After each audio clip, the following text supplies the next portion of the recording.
৭ জানুয়ারির ভোটের আগে পিটার হাস গা ঢাকা দিয়েছিলেন। ভারতের কূটনীতিক পিনাক রঞ্জনের মন্তব্য উড়িয়ে দিলেন মিলার। জানাবো সরকার রক্ষায় পররাষ্ট্রমন্ত্রীর ভারতের সাহায্য প্রার্থনা, বিপাকে সরকার। এবং সর্বশেষ জানাবো বহু চেষ্টার পরেও কেন রিজার্ভ বাড়াতে পারছে না বাংলাদেশ। এতক্ষণ শুনছিলেন সংবাদ শিরোনাম, এবার বিস্তারিত। ৭ জানুয়ারির ভোটের আগে পিটার হাস গা ঢাকা দিয়েছিলেন। ভারতের কূটনীতিক পিনাক রঞ্জনের মন্তব্য উড়িয়ে দিলেন মিলার।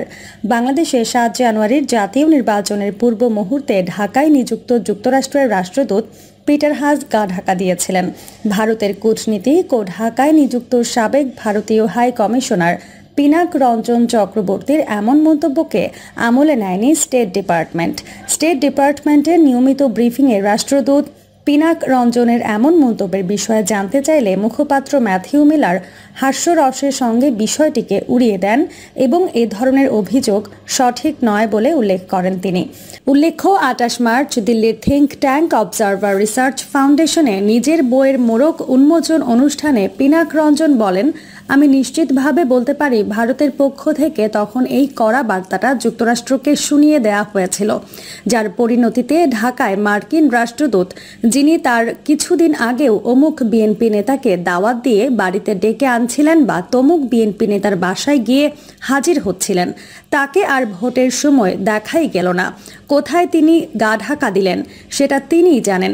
ভারতের রাষ্ট্রদূতের এমন মন্তব্যের দিকে দৃষ্টি আকর্ষণ করে সাংবাদিক মুশফিক জানতে চান, ভারতের চাপের কারণে বাংলাদেশের ৭ জানুয়ারির একতরফা নির্বাচনের পূর্ব মুহূর্তে ঢাকায় নিযুক্ত যুক্তরাষ্ট্রের রাষ্ট্রদূত গা ঢাকা দিয়েছিলেন বলে নয়াদিল্লিতে একটি বইয়ের মোড়ক উন্মোচন অনুষ্ঠানে মন্তব্য করেছেন ঢাকায় হাই কমিশনার দায়িত্ব পালন করে যাওয়া এক ভারতীয় কূটনীতিক। সত্যি কি তাই ঘটেছিল? উত্তরের শুরুতে হাস্যরসের সাথে মুখপাত্র মিলার বলেন, নয়াদিল্লিতে বইয়ের মোড়ক উন্মোচনের সবগুলো অনুষ্ঠান আমি ফলো করছি না। তবে উত্তর হচ্ছে না, এটা সঠিক নয়। এই সময় এপি এর করেসপন্ডেন্ট ম্যাথিউ লি জানতে চান কেন ফলো করছেন না। জবাবে মিলার বলেন, আমার আরও অনেক বিষয় পড়ে রয়েছে যেগুলো নিয়ে ব্যস্ত থাকাটা ভালো মনে করি।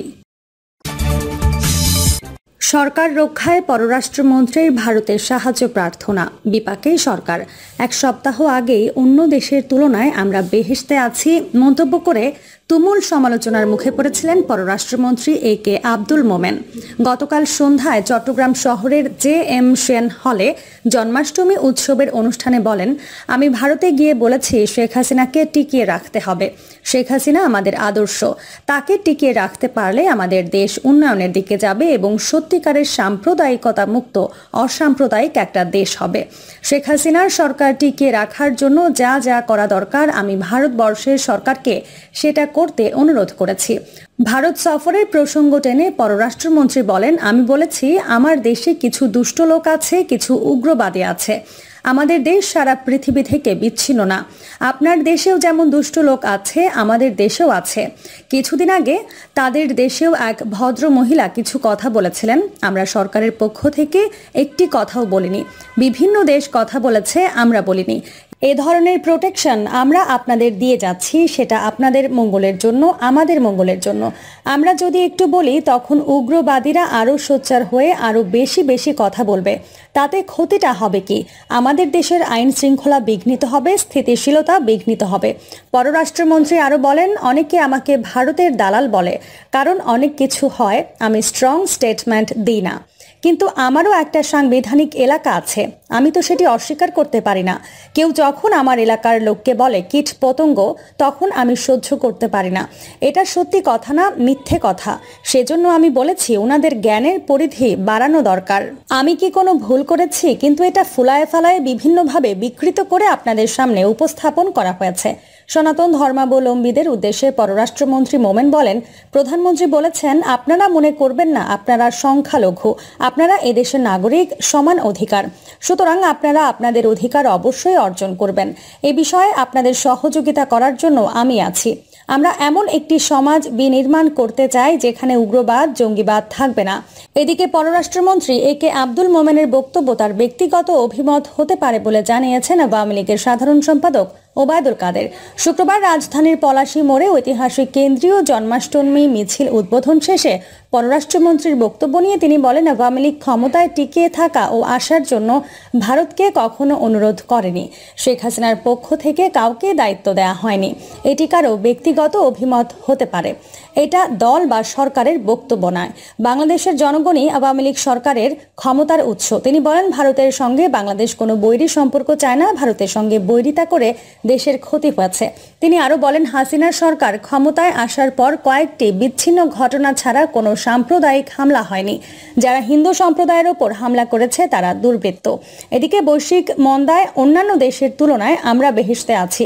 পররাষ্ট্রমন্ত্রী এ.কে আব্দুল মোমেনের এই বক্তব্যের উদ্ধৃতির টেনে গতকাল দেয়া আরেক বক্তব্যের কড়া সমালোচনা করে বিএনপির সিনিয়র যুগ্ম মহাসচিব অ্যাডভোকেট রুহুল কবির রিজভী বলেছেন, বেহেশত থেকে তো আর মিথ্যা কথা বলা যায় না, তাই সত্যটাই বলে দিচ্ছেন অবৈধ পররাষ্ট্রমন্ত্রী। আমরা বলেছি পার্শ্ববর্তী দেশকে বর্তমান সরকারকে টিকিয়ে রাখতে হবে। গতকাল দেয়া পররাষ্ট্রমন্ত্রীর এমন বক্তব্যের কঠোর সমালোচনা করে তিনি বলেন, এই কথাটা কিন্তু আজকে দেশের প্রত্যেকটি গণমাধ্যমে এসেছে। তার মানে কি জনগণের সমর্থন নেই? শেখ হাসিনার পায়ের নিচে মাটি নেই, এই কথাটাই তো সত্য প্রমাণিত হয়েছে।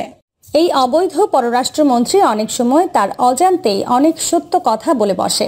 এই সরকার সম্পর্কে বিএনপি এবং দেশের গণতন্ত্রকামী মানুষের যে ধারণা, সেটাই এই সরকারের মন্ত্রীরা প্রমাণ করেছেন। বেহেশত থেকে তো আর মিথ্যা কথা বলা যায় না, তাই সত্যটাই বলে দিচ্ছেন অবৈধ পররাষ্ট্রমন্ত্রী। শুক্রবার বিএনপির প্রতিষ্ঠাতা জিয়াউর রহমানের মাজারে জাতীয়তাবাদী স্বেচ্ছাসেবক দলের ৪২তম প্রতিষ্ঠা বার্ষিকী উপলক্ষে পুষ্পার্ঘ্য অর্পণ শেষে সাংবাদিকদের তিনি এসব কথা বলেন। এদিকে বাংলাদেশের বর্তমান শেখ হাসিনা সরকারকে ভারত ক্ষমতায় রাখবে কিনা তা নিয়ে আওয়ামী লীগের মধ্যে সংশয় দেখা দিয়েছে বলে মন্তব্য করেছেন বিএনপির স্থায়ী কমিটির সদস্য গয়েশ্বর চন্দ্র রায়। পররাষ্ট্রমন্ত্রী এ.কে আব্দুল মোমেনের গতকালের বক্তব্য প্রসঙ্গে শুক্রবার জাতীয় প্রেস ক্লাবের এক অনুষ্ঠানে তিনি এই মন্তব্য করেন। গয়েশ্বর চন্দ্র রায় বলেন, পররাষ্ট্রমন্ত্রী মোমেন সাহেব বলেছেন, ভারতকে বলেছি আমাদেরকে সরকারে রাখতে, অর্থাৎ ভারত তাদেরকে রাখবে কিনা এটা নিয়ে সংশয় আছে। যাদের সম্পর্ক স্বামী স্ত্রীর, সেই সম্পর্ক যদি স্বামী স্ত্রীর হয়, সেখানে তালাকের সম্ভাবনা আছে কিনা? যদি না থাকে তাহলে মোমেন সাহেব এই ধরনের উক্তি কেন করেন? রাষ্ট্র পরিচালনা করতে গিয়ে তারা রাষ্ট্রের কথা, রাজনীতির কথা, দেশের মানসম্মানের কথাটুকু চিন্তা না করে তারা যে ধরনের উক্তি করেন, তাতে আমরা একটা স্বাধীন দেশের নাগরিক দাবি করা আমাদের কোনো অবকাশ নাই। বহু চেষ্টার পরেও কেন রিজার্ভ বাড়াতে পারছে না বাংলাদেশ? ডলারের সংকটের মধ্যেই বৈদেশিক মুদ্রার রিজার্ভের মজুদ বাড়াতে নানা পদক্ষেপ নিয়েছে বাংলাদেশ ব্যাংক, তবে কাজ হচ্ছে না, উল্টো কমছে রিজার্ভ। রমজান ও আসন্ন ঈদ ঘিরে গত কয়েক মাসের রেমিটেন্স ব্যাপক উন্নতি হয়েছে, কিন্তু রিজার্ভের মজুদ বাড়ানো যাচ্ছে না, বাড়লেও এর প্রভাব খুবই সামান্য। বাংলাদেশ ব্যাংকের প্রকাশিত হালনাগাদ প্রতিবেদনে এমন তথ্য উঠে এসেছে। কেন্দ্রীয় ব্যাংকের তথ্য বিশ্লেষণে দেখা গেছে, প্রতি বছরের মতো এবারও রমজানের শুরু থেকেই প্রতিদিন গড়ে ৬ কোটি ৪৩ লাখ ডলার এসেছে। মাস শেষে ২০০ কোটি ডলার ছাড়িয়ে যেতে পারে। অথচ সবশেষ BPM-6 অনুযায়ী রিজার্ভ দাঁড়িয়েছে ১৯.৪৫ বিলিয়ন ডলার। গত বছর ডিসেম্বর শেষে তা ছিল ২১.৮৭ বিলিয়ন ডলার। তথ্য অনুযায়ী BPM-6 অনুযায়ী গত ৬ মার্চ রিজার্ভ ছিল ২,১১৫ কোটি ডলার। বর্তমানে তা কমে দাঁড়িয়েছে ১,৯৪৫ কোটি ডলারে। অপরদিকে গত ৬ মার্চ গ্রস রিজার্ভ ছিল ২,৬৩৪ কোটি ডলার। ২৭ মার্চ এ রিজার্ভ কমে দাঁড়িয়েছে ২,৪৮১ কোটি ডলারে। এই সময়ের মধ্যে বাংলাদেশ ব্যাংকের হিসেবে রিজার্ভ কমেছে ১৫২ কোটি ডলার। এর বাইরে বাংলাদেশ ব্যাংকের নিট বা প্রকৃত রিজার্ভের আরেকটি হিসাব রয়েছে, যা শুধু IMF-কে দেয়া হয়, প্রকাশ করা হয় না। সংশ্লিষ্ট সূত্রে জানা গেছে, সেই হিসেবে দেশের ব্যয়যোগ্য প্রকৃত রিজার্ভ এখন ১৫ বিলিয়ন ডলারের ঘরে। প্রতি মাসে প্রায় ৬ বিলিয়ন ডলার হিসেবে এই রিজার্ভ দিয়ে ৩ মাসের আমদানি ব্যয় মেটানো কষ্টসাধ্য বাংলাদেশের জন্য। সাধারণত একটি দেশের ন্যূনতম ৩ মাসের আমদানি খরচের সমান রিজার্ভ থাকতে হয়। সেই মানদণ্ডে বাংলাদেশ এখন শেষ প্রান্তে রয়েছে। একটি দেশের অর্থনীতির অন্যতম সূচক হলো বৈদেশিক মুদ্রার মজুদ বা রিজার্ভ। সূত্র জানায়, রিজার্ভ বাড়াতে IMF-এর ঋণের শর্ত পূরণ করা সহ ভবিষ্যতে আমদানির গতি স্বাভাবিক রাখতে কেন্দ্রীয় ব্যাংক বিভিন্ন ধরনের প্রচেষ্টা চালিয়ে যাচ্ছে। প্রিয় দর্শক, এই ছিল এখনকার সর্বশেষ সংবাদ। আপডেট সব সংবাদ পেতে চ্যানেলটি সাবস্ক্রাইব করে বেল আইকনটি ক্লিক করে রাখুন।